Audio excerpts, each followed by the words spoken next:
Los intereses salitreros tensan la relación entre Bolivia y Chile.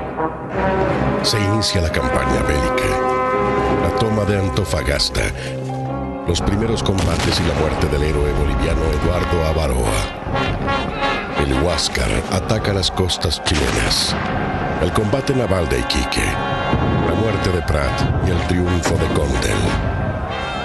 En Perú se encuentra el cadáver de un soldado chileno. Junto a él, un diario de viaje.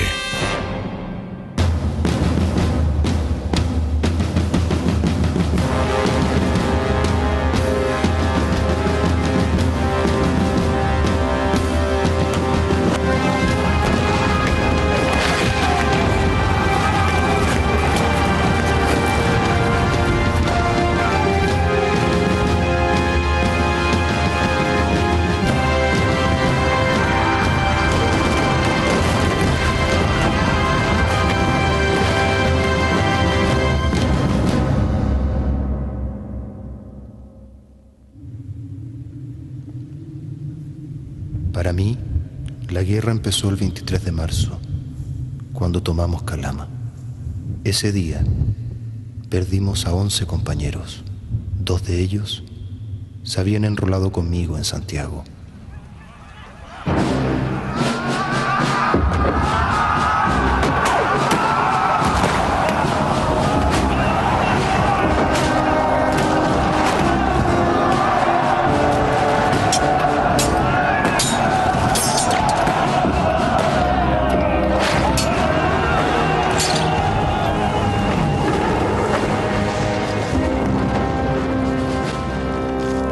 Estábamos condenados a morir en medio del desierto. Para esto habíamos viajado más de 1000 kilómetros.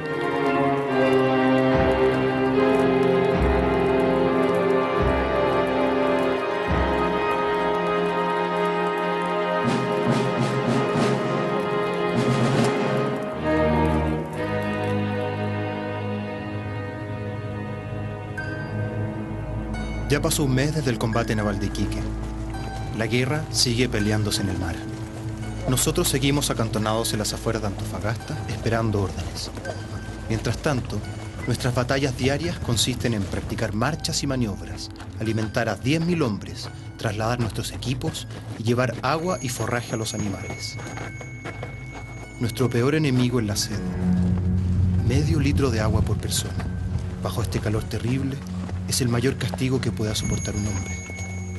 Pero acá es la norma, porque de otro modo el agua no alcanzará para todos. Por ahora estamos obligados a cuidar cada gota. También hemos pasado hambre. Nos falta carne y harina. A veces cocinamos un guiso con agua, pan duro, cebolla y ají. La tropa lo llama banquete a lo pobre.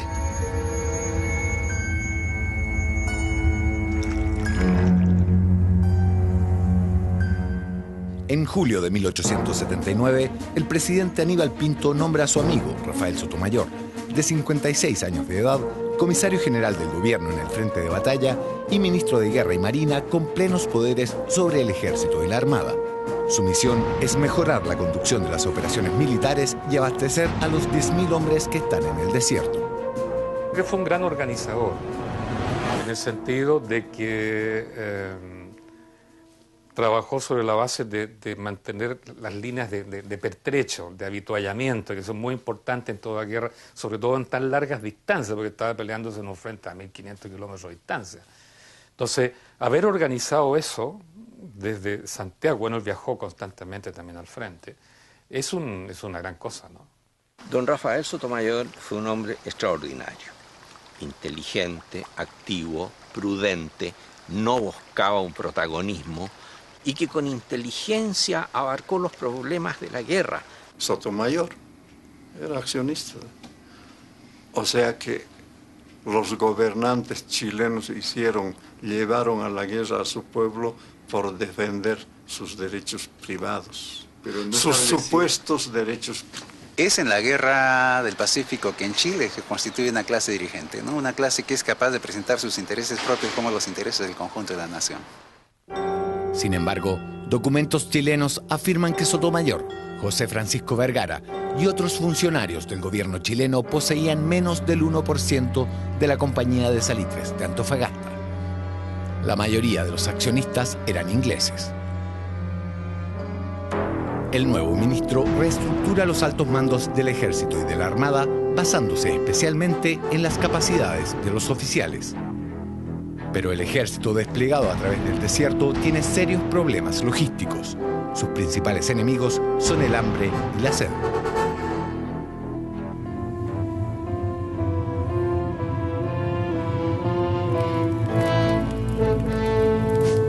El ministro Sotomayor ha distribuido las fuerzas de nuestro ejército en Antofagasta, Calama, Cobija, Tocopilla y Toco. Esta mañana, el ministro realizó un peligroso pero necesario experimento. Quiere saber cuánta agua necesitan los soldados, los caballos y las mulas para avanzar a través del desierto hacia la provincia peruana de Tarapacá. La única manera de averiguarlo es marchando bajo este insoportable calor. El ministro, que es un hombre minucioso, encabeza personalmente las pruebas.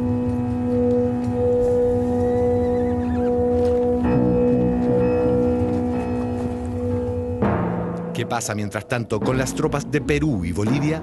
¿Cuál es la situación de estos ejércitos? Hay una diferencia grande, partiendo por el número de efectivos, es decir, de los tres ejércitos el más grande, considerando las reservas cívicas o los batallones cívicos que se movilizaron. Está el Perú, el ejército del Perú primero, luego está el nuestro y mucho más pequeño el de Bolivia. El ejército chileno era un ejército bien equipado, bien alimentado. Tenía raciones secas, uniformes, elementos que le proveó Inglaterra. Eran todos ingleses, por ejemplo, la firma Lever and Murphy, que estaba en Valparaíso, la Morrison, que estaba en Valparaíso, la Barfun-Layo, que estaba en Valparaíso, y otras más, que fabricaban carros de ferrocarril, incluso locomotoras, etcétera, etcétera. Entonces, ellos apertrecharon el ejército desde atrás. Estaba más preparado militarmente, creo que estaba mejor armado, pero creo que también tenía las cosas más claras. Las tropas aliadas suman entre 12 y 13.000 hombres y están repartidas entre Iquique y Pisagua. Pero los militares profesionales son escasos en el lado boliviano. Los soldados son principalmente campesinos. A mis espaldas el Palacio Presidencial de la República de Bolivia. Los soldados que cuidan la entrada pertenecen al Regimiento de los Colorados. Este cuerpo formó parte de las fuerzas bolivianas durante la Guerra del Pacífico. De hecho, los uniformes que usan son casi iguales a los que usaban en aquella época. La única diferencia son las botas. Por tratarse de un ejército campesino en aquellos días, usaban hojotas.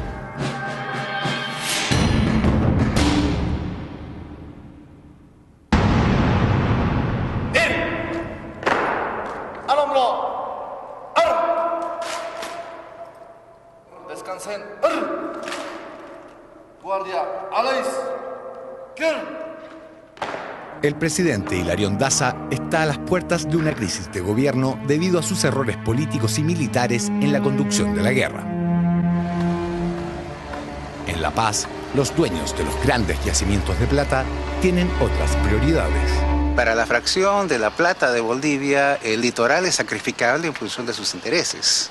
A lo largo de la guerra, y este es un dato a tomarse en cuenta, ininterrumpidamente Huanchaca distribuye utilidades entre sus socios bolivianos, chilenos y ingleses.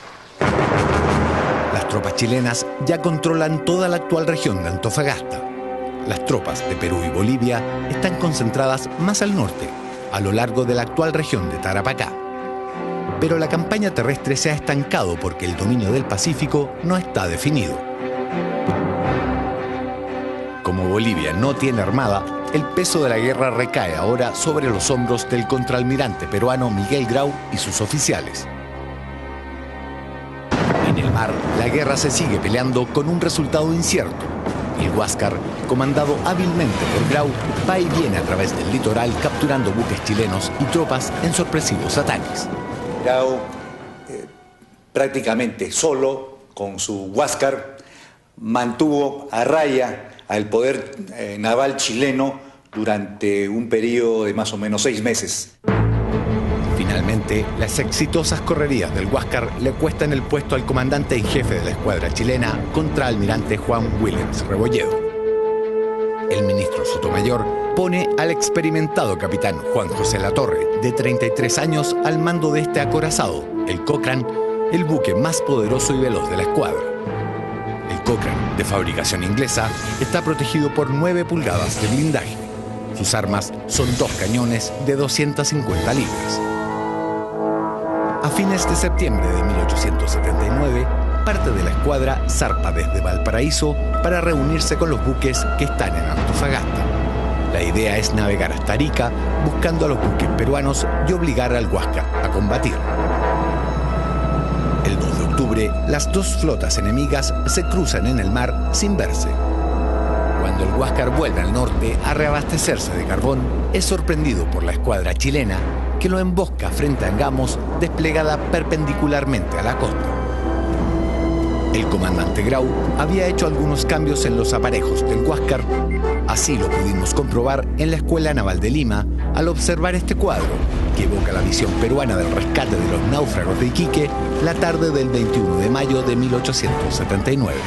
Se aprecia que el monitor tiene 2 palos acá, el trinquete y el mayor.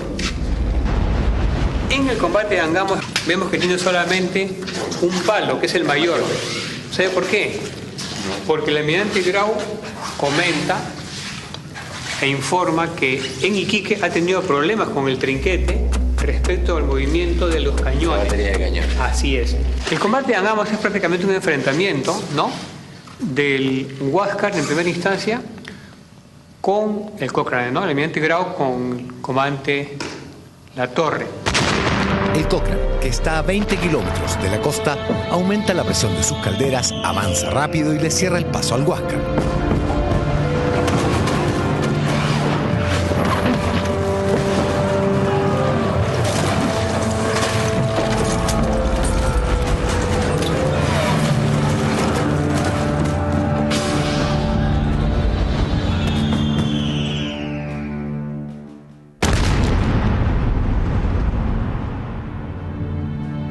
La torre de mando del Huáscar estalla pulverizada por un disparo. Grau, que estaba en su interior, muere.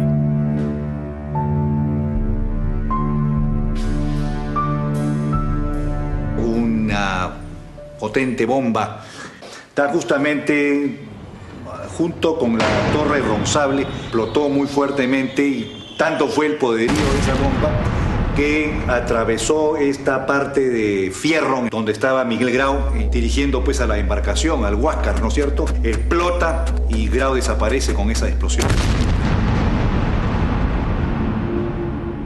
Finalmente, la tripulación se rinde. Los marinos chilenos abordan el buque y cierran las válvulas que habían abierto los ingenieros ingleses, evitando así su hundimiento. Tras una gira triunfal por varios puertos chilenos, el Huáscar, ahora con bandera chilena, llega a Valparaíso en medio del fervor popular. Se ha consolidado el dominio chileno en el Pacífico Sur. Valparaíso se impone sobre el Callao. En el Pacífico Sur hay 2 centros de progreso, Callao y Valparaíso. Que para que uno emerja, el otro tiene que perecer, y esa es la razón por la que llegaron hasta Lima. Eso explica por qué los oligarcas chilenos, entre ellos Diego Portales, ¿no?, que tanto lo exaltan, tenían una concepción geopolítica de la consolidación de Chile sobre la base de controlar el mercado virreinal peruano.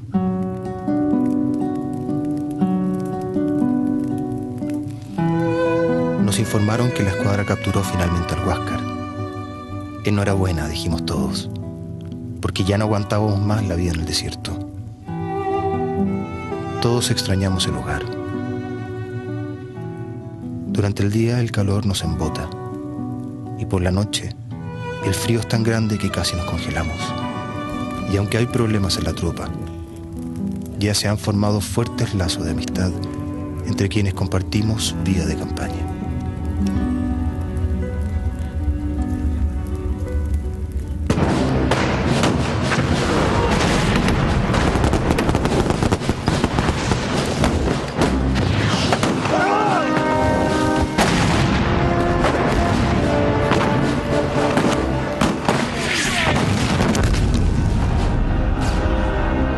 llevamos casi 7 meses sin combatir.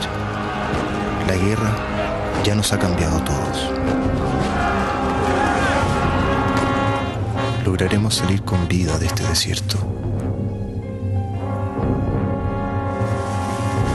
Los restos de Miguel Grau fueron repatriados a Lima en 1890. Fue una manera de devolver el gesto hidalgo del almirante peruano, quien permitió que Arturo Prat fuese sepultado en Iquique. Hoy, los restos de Miguel Grau reposan en este mausoleo ubicado en Lima. ¿Quién es Miguel Grau para el pueblo peruano? Miguel Grau para el pueblo de Perú es un personaje muy importante. Es el máximo héroe que ha tenido el Perú. Prácticamente su desprendimiento y su amor por el país llega a extremos increíbles. En el Callao visitamos la Escuela Naval del Perú. En el subterráneo hay una cripta en donde se conservan, en un relicario, fragmentos del cuerpo de Grau. Testigos de la época dicen que estos restos corresponden a la tibia y a la pierna derecha del comandante del Huáscar. ¿Por qué fragmento de la tibia y la pierna derecha? Porque el último comandante del Huáscar, que es Pedro Garrison, es quien rescata los restos de Grau de la Torre. Y él nota entonces que la bota se le ha volado la capellada y ve el orden de los dedos y se da cuenta que es pierna derecha. Por eso es tibia la pierna derecha. Sí.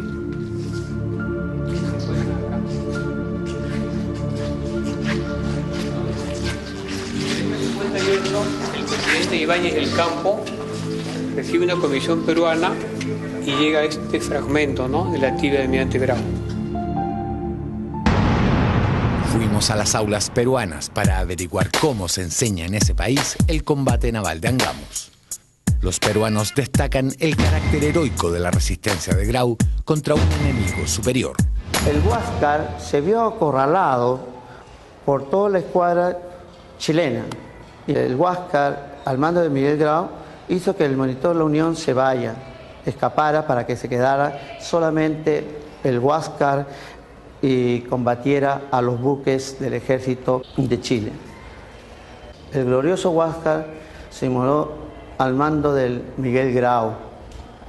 Es nuestro mayor valor, digamos, de patriotismo y heroísmo, que dio su vida, ¿no?, por la patria. Para los chilenos, en cambio, el combate naval de Angamos, a pesar de su importancia, no es tan conocido como el combate naval de Iquique. Y la figura de Juan José Latorre nunca es destacada al mismo nivel que la de Arturo Prat. Tenemos un combate naval de Angamos donde el Huáscar es tomado prisionero, ¿no es cierto?, y queda como botín de guerra, y hoy en día nosotros tenemos el Huáscar, lo podemos ir a visitar en la zona de Talcahuano, 8ª región. El monitor Huáscar es hoy en día una reliquia histórica que la Armada de Chile repara cada año para mantenerlo a flote como museo.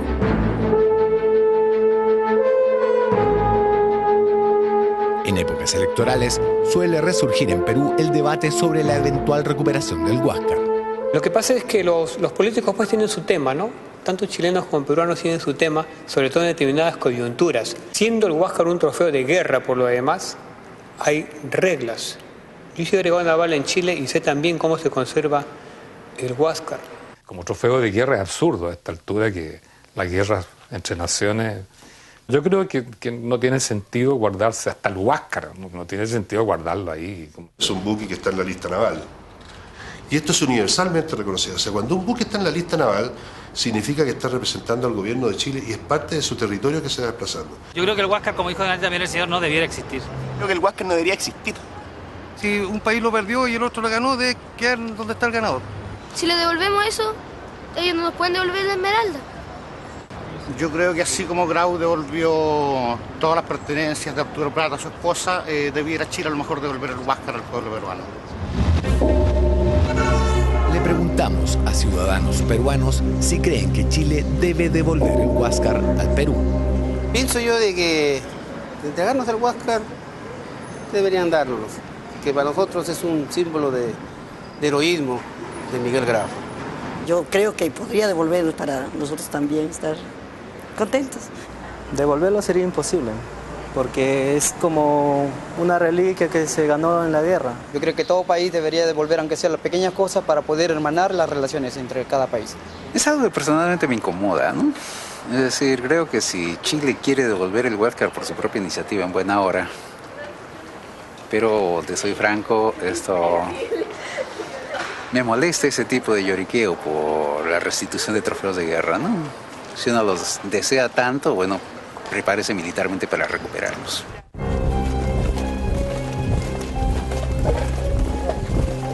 Capturado ya el Huáscar, no hay nada que pueda detener el inicio de la campaña terrestre.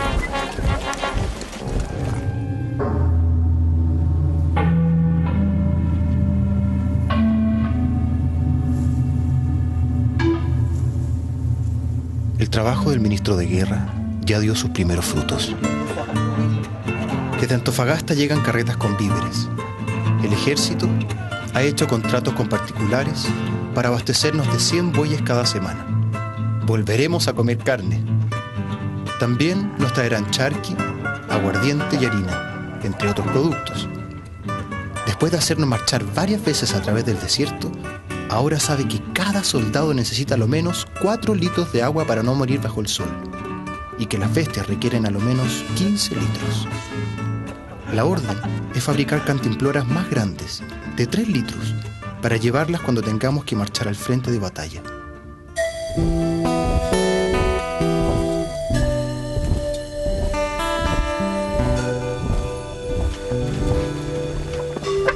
Para la expedición al Perú, el ministro Sotomayor y su alto mando han calculado que por 5 días de agua para 10.000 hombres necesitamos 100 metros cúbicos de agua.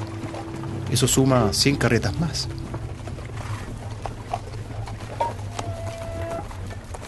Pronto nos embarcaremos junto a todo el ejército expedicionario. Tal vez ahora llegue la hora de combatir. No lo sabemos. Estamos esperando. Estamos preparados.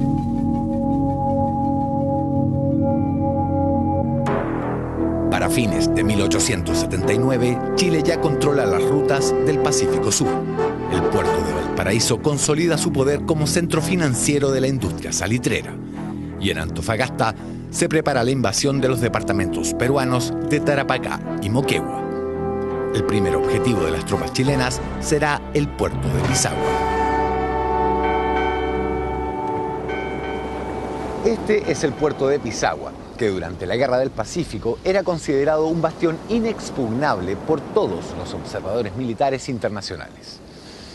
Pero el delegado presidencial Rafael Sotomayor encontró la solución: un desembarco anfibio con un bombardeo a cargo de buques de la Escuadra Nacional que durante la noche se ubicaron frente a esta costa. Los buques chilenos llegan a la bahía y bombardean los fuertes de la Alianza mientras una flotilla de botes desembarca a las tropas.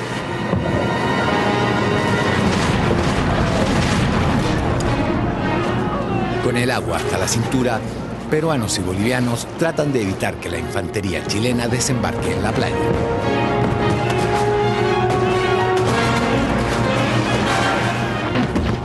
Los chilenos se imponen, toman la playa y trepan a los cerros, hasta que el puerto arde en llamas. A las 3 de la tarde, la bandera chilena ondea sobre Pisagua. Fue el primer desembarco anfibio en la historia de América y anticipó las grandes operaciones bélicas como las que el mundo vería durante la Segunda Guerra Mundial con el ataque aliado en las costas de Normandía. Hoy, la Armada recrea para nosotros este operativo con las mismas estrategias, pero con armamento moderno.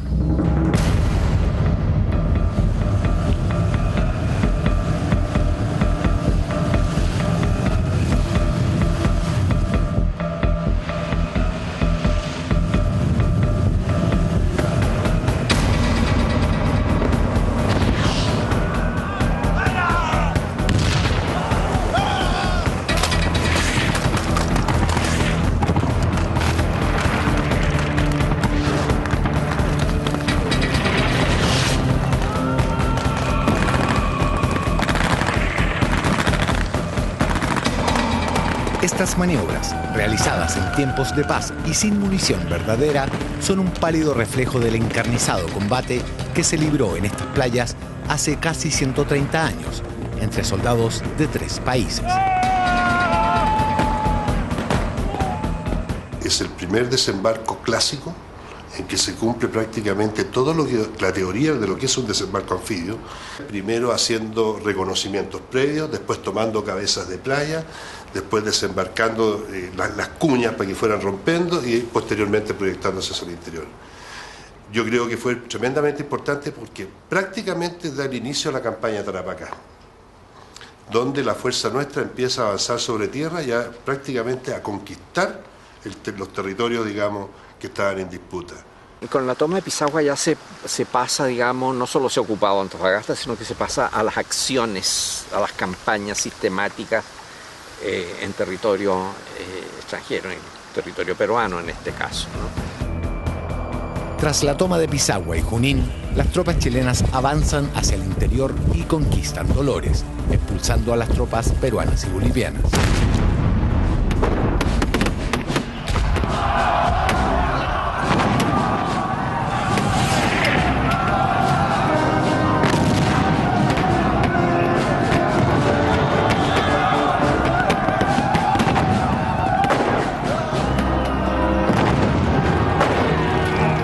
Después de la batalla de Tarapacá, ambos bandos empiezan a rematar a los heridos. Los combates serán cada vez más encarnizados. En realidad no hay guerra limpia. Y es cuestión de grado, en qué medida se produce, pero toda guerra es sucia. A fines de noviembre, el ministro Sotomayor decreta que quedan libres de derechos de internación los productos chilenos que se introduzcan por los puertos de Iquique y Pisagua. Chile mantiene así en pleno funcionamiento el comercio internacional del salitre, posee ahora el monopolio mundial de estos yacimientos y controla las rutas del Pacífico Sur.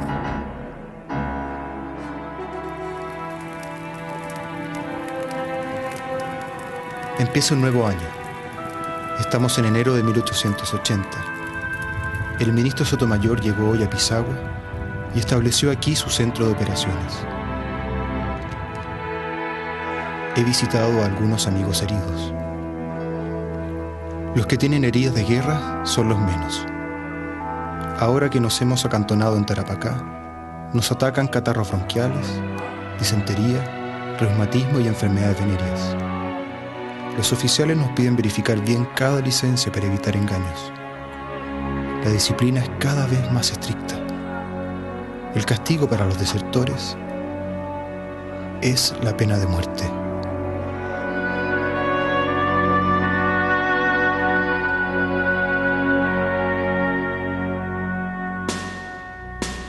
El 25 de febrero el ejército toma el puerto de Hilo. Es el comienzo de la ocupación chilena del departamento peruano de Moquegua, que comprende las provincias de Moquegua, Tacna y Arica.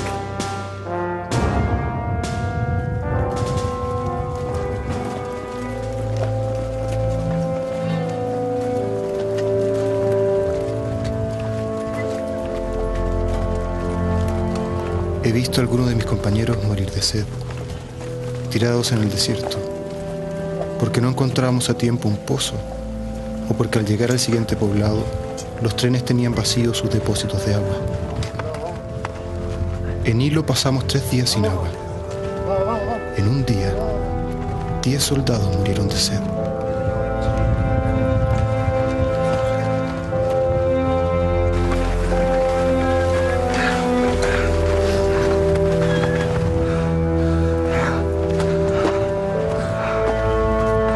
Las provisiones han vuelto a llegar. Ahora tenemos porotos y charqui. También nos entregan harina para hacer tortillas de rescoldo. Generalmente formamos grupos de 4 o más soldados. Unos buscan provisiones, otros la leña y el más hábil cocina. Algunas veces me ha tocado hacerlo. La leche condensada y el café se lo compramos a los comerciantes que siguen la marcha del ejército. La presencia de las cantineras ha sido regulada para mantener la disciplina. Se aceptan de 2 a 4 por regimiento. Ellas también llevan uniforme. Tacna y Arica son ahora nuestros próximos objetivos.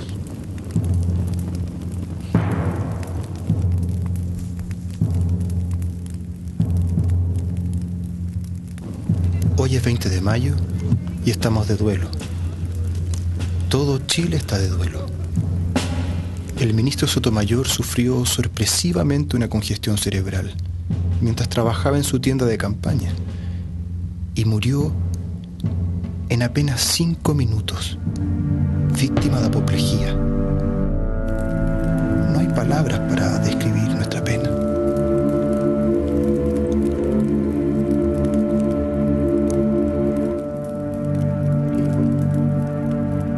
Fue devastador y era poco antes que se librase la batalla de Tacna, mes de mayo. Entonces su efecto fue sumamente grande.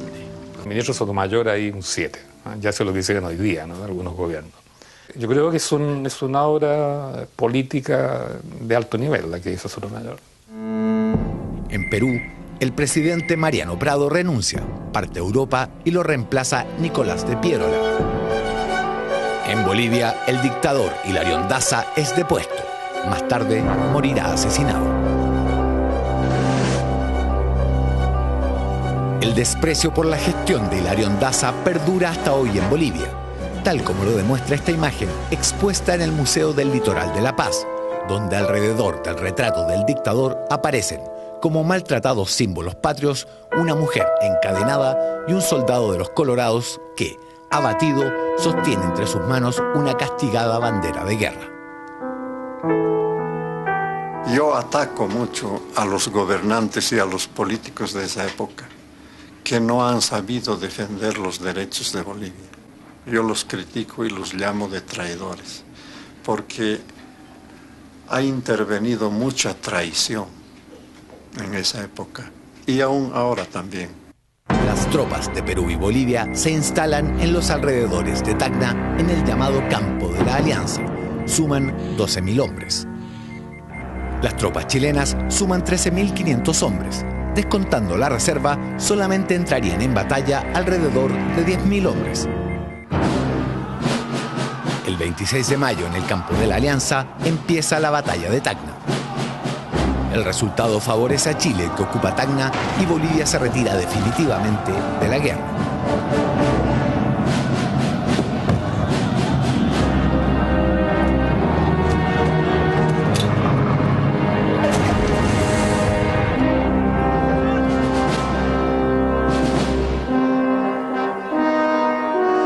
De la batalla del Campo de la Alianza, apenas un año comenzó la guerra. No vuelve a combatir un solo soldado boliviano.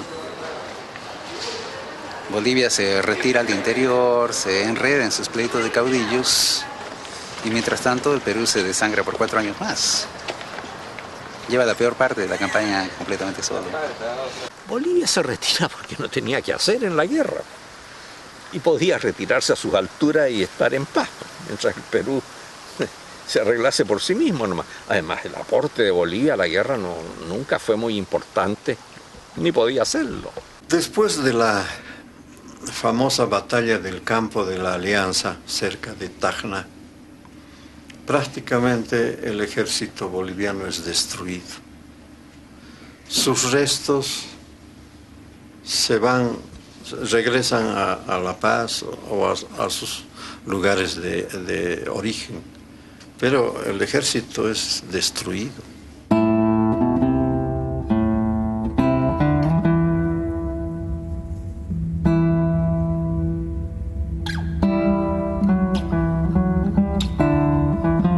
En la ciudad de La Paz, en Bolivia, encontramos estas tumbas que guardan los restos de veteranos que pelearon en la Guerra del Pacífico. Muchos de ellos murieron sin haber conocido el desenlace del conflicto.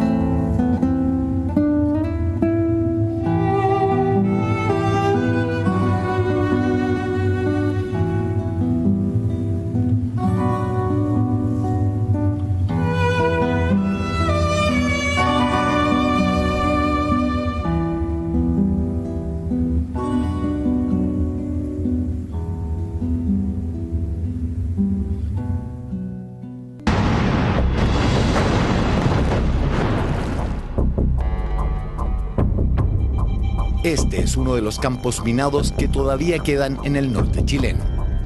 Pese a que la guerra terminó en 1884, Chile y Perú mantienen, hasta el día de hoy, diferencias de opinión sobre la delimitación de sus fronteras marítimas en el Pacífico. También montan una permanente vigilancia terrestre a ambos lados de la llamada Línea de la Concordia. Tanto en el límite con Perú como en las fronteras con Bolivia y Argentina hay más de 100 campos minados que en el lado chileno durante los últimos años le han costado la vida a 144 personas. En 1880, las minas automáticas son parte del armamento de última generación que Perú continúa incorporando a la guerra.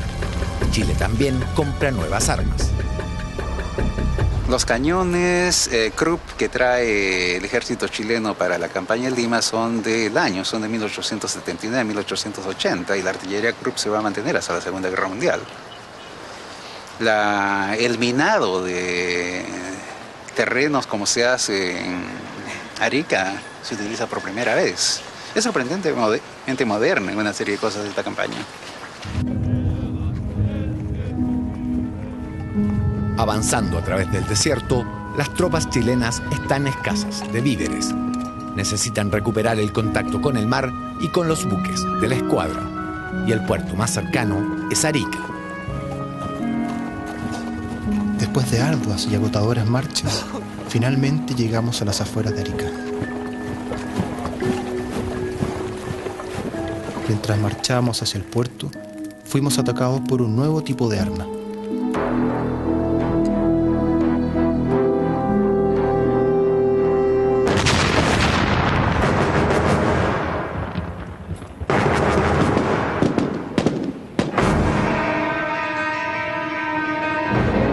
Sin saberlo, habíamos hecho estallar 2 de 8 minas enterradas en el desierto. Ese mismo día, logramos capturar a 2 peruanos. Uno de ellos es el ingeniero Teodoro Elmore, responsable de toda la red de minas conectadas con cables eléctricos que protegen el Morro de Arica. Elmore llevaba los planos de los fuertes del Morro cuando lo capturamos, así que ahora somos dueños de esa valiosa información.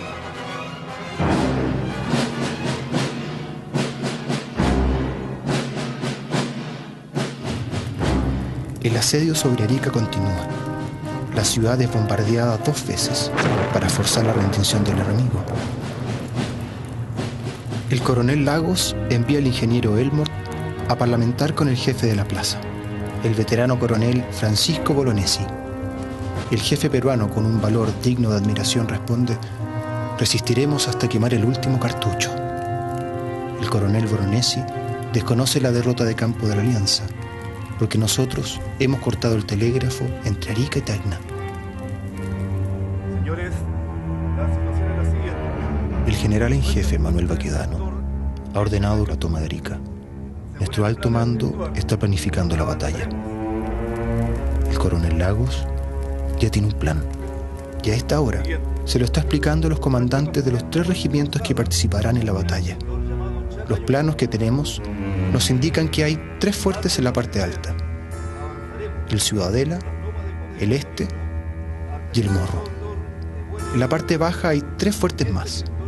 Cada punto es considerado una trinchera inexpugnable. En total, las defensas enemigas suman alrededor de 2.000 hombres, entre soldados y marinos. Nuestra fuerza de ataque dispone de 4.000 infantes, y todos queremos ir en la vanguardia. El coronel Pedro Lagos lanza una moneda al aire para definir quién inicia el ataque. Cara para el regimiento 3º de línea, cruz para el 4º de línea.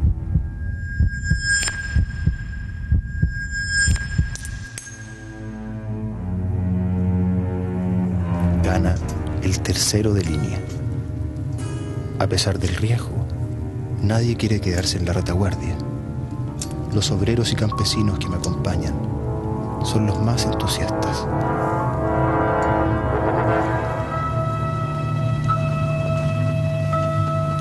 Siguiendo las órdenes del coronel Pedro Lagos, dejamos encendidas enormes fogatas para que nuestros enemigos crean que nos quedamos acantonados en Chacayuta. Algunos cazadores de la caballería permanecerán acá, alimentando el fuego. Nosotros marcharemos durante toda la noche hasta quedar a 1,5 kilómetros de la retaguardia de los fuertes del Morro. Estamos nerviosos, algunos con mucho miedo. Solo esperamos que la ansiedad no nos traicione.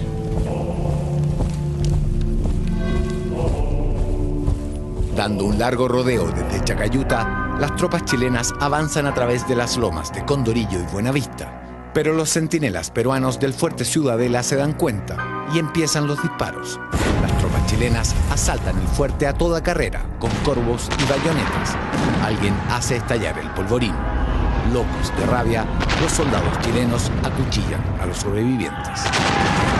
Mientras tanto, el regimiento Lautaro ataca el otro sector de la parte baja del morro. Cuando los fuertes están tomados, varios soldados gritan: «¡Al morro, muchachos!». Sin esperar a los refuerzos del regimiento Win y tratando de eludir las minas, los soldados parten a toda carrera hacia la parte alta del morro de Arica.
Historiadores chilenos sostienen que Bolognesi y los otros oficiales peruanos ya se habían rendido cuando fueron masacrados por los frenéticos atacantes chilenos que llegaron a la cima del morro de Arica en apenas 55 minutos.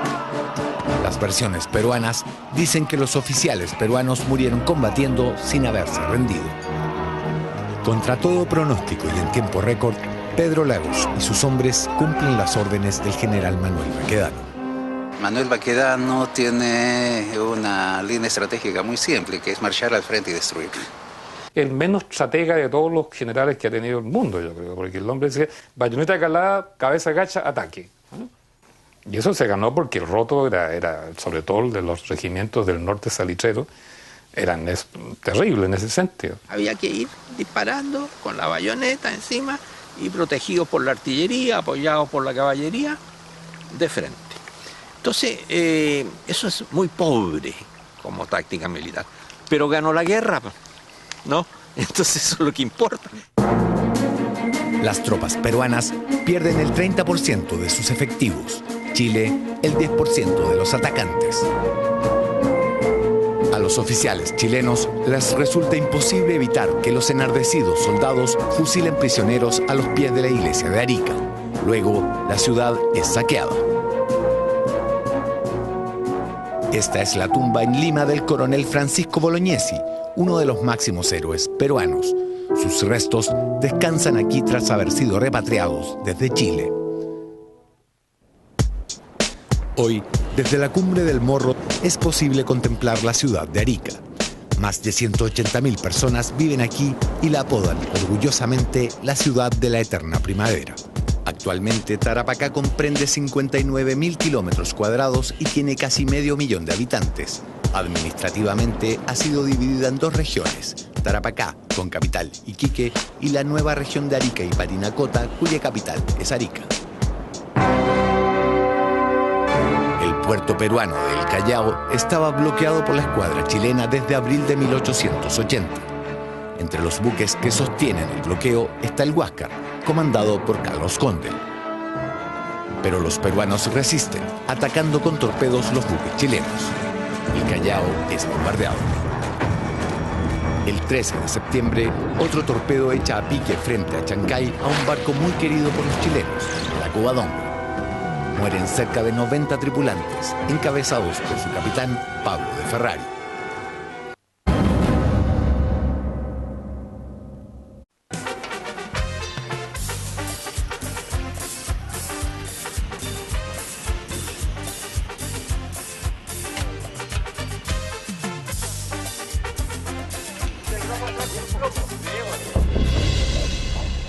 Mientras realizábamos la investigación para esta serie, fuimos los primeros chilenos en bucear los restos de la Covadonga en esta caleta peruana, Chancay, ubicada a poco más de 1 hora de Lima. El hito con que está boyado de la goleta Covadonga. La distancia no es mucha y como podemos ver las profundidades medias oscilan entre los 21 y los 19 metros. Páseme la botella. Ahora vamos a Este es el punto exacto en que se hundió la Covadonga. Aquí en el puerto de Chancay está hundida la goleta Covadonga. El 13 de septiembre de 1880 fue hundida cuando intentaba subir un bote a bordo que en realidad era una trampa explosiva. Ahora que las autoridades peruanas han autorizado a un grupo de buzos chilenos, podemos registrar por primera vez cuál es el estado en que se encuentra.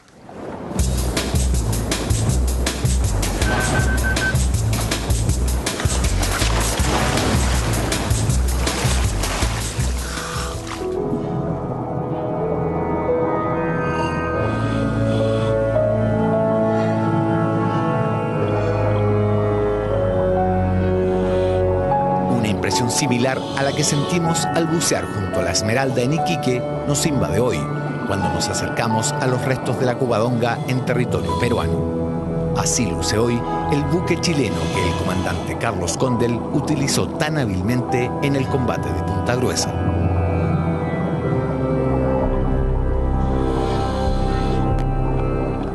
En 1880, el jefe político de Iquique, capitán de navío Patricio Lynch, empieza a aplicar tácticas tipo comando, con incursiones de pequeños grupos en territorio enemigo en los valles azucareros y algodoneros del Perú.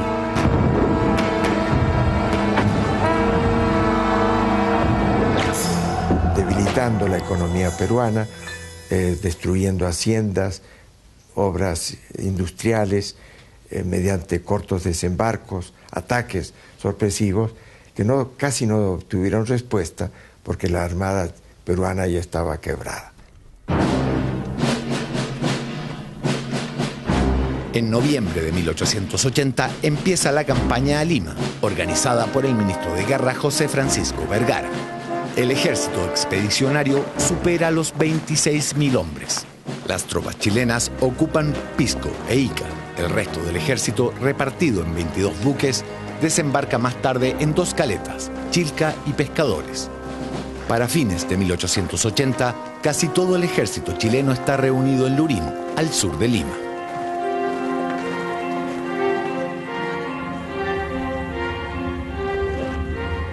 Por la mañana se dijo misa en nuestro campamento. Durante la misa, la banda del regimiento tocó la Traviata, la última música que oiremos en esta plaza.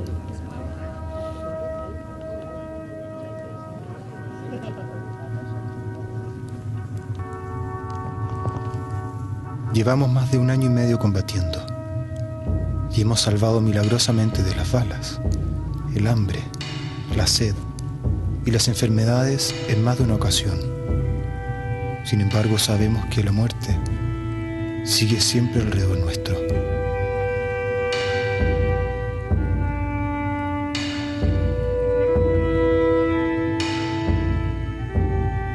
Estas son mis últimas anotaciones antes de la batalla, que decidirá si entramos o no a Lima. Nos iremos marchando a través de los arenales, cantando el himno de Yungay, esperando que la fortuna nos acompañe.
nuestro próximo capítulo de Epopeya.